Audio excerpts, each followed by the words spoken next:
finish. Okay. Set it, and then Hold on, one again. more thing.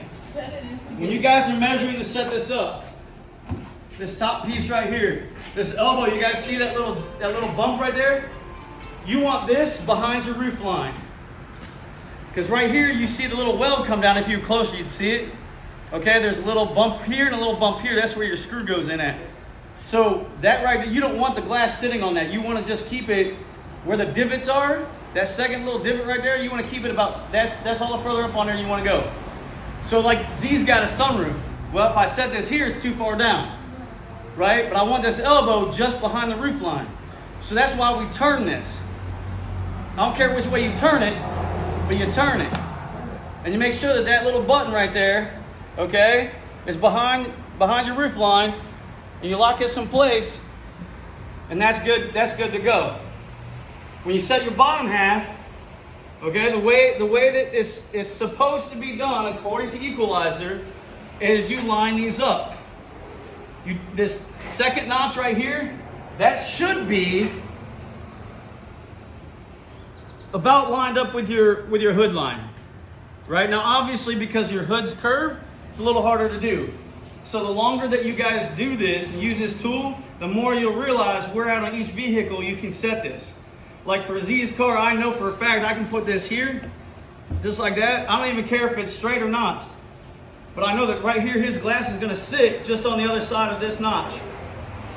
Okay? Most of your vehicles, if you line this little notch up right here with your roof line or your hood line, on most vehicles, F-150s, F-250s, the Chevys, the 2500s, anything 2500, that is not the rule because you got this huge gap for the cowl, right?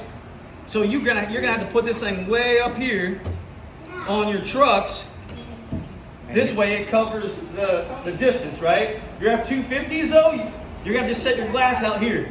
This is where it gets real hairy at because when you set it out here, if this arm moves at all, You got no click. you have to maintain control of your glass.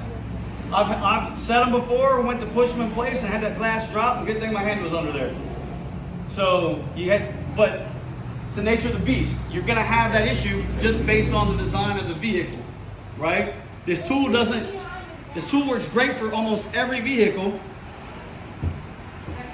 but you gotta kind of play around with it sometimes. All right? When you have such a nice little hook right here like this, I tend to like to do this here. Is set that, and I line this notch up with the hood line.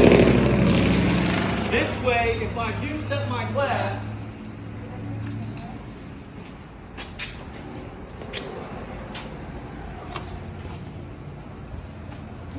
and I set it back too far, right?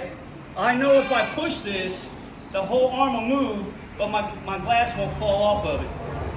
But if that was sitting straight, and then I go to move the arm, see how that happens? So that's why if I'm doing a car like that, Yes. He gonna reclaim it by his back hurt him up. Yeah. Anyway, so I tend, if I'm using this setting tool, I'm gonna fold this in like this. This way, because these move real freely, this way if that glass does move on me, I know it's not gonna fall off. Make sense? Any questions? Cool.